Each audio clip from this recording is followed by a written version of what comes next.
My fellow Americans, tonight I want to speak to you about what the United States will do with our friends and allies to degrade and ultimately destroy the terrorist group known as ISIL. As Commander-in-Chief, my highest priority is the security of the American people. Over the last several years, we have consistently taken the fight to terrorists who threaten our country.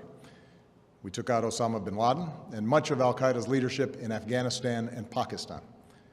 We've targeted al-Qaeda's affiliate in Yemen and recently eliminated the top commander of its affiliate in Somalia.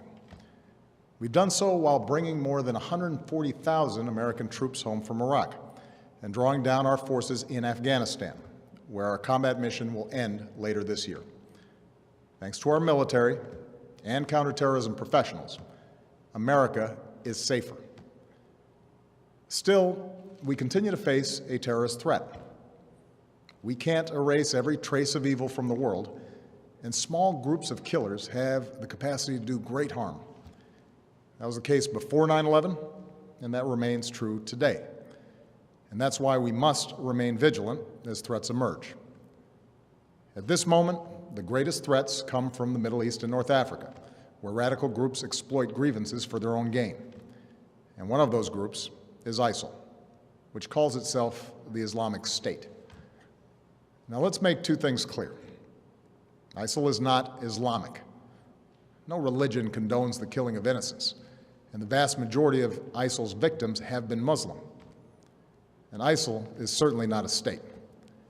It was formerly al-Qaeda's affiliate in Iraq and has taken advantage of sectarian strife and Syria's civil war to gain territory on both sides of the Iraq-Syrian border. It is recognized by no government, nor by the people it subjugates. ISIL is a terrorist organization, pure and simple, and it has no vision other than the slaughter of all who stand in its way. In a region that has known so much bloodshed, these terrorists are unique in their brutality. They execute captured prisoners.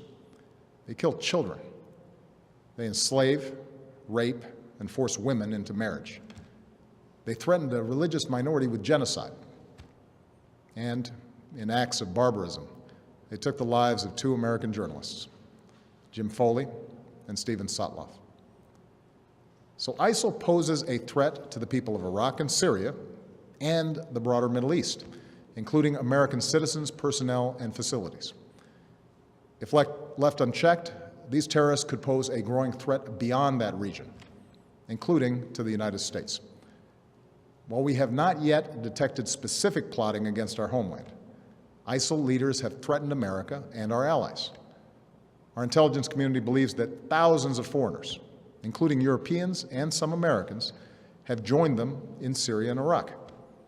Trained and battle-hardened, these fighters could try to return to their home countries and carry out deadly attacks.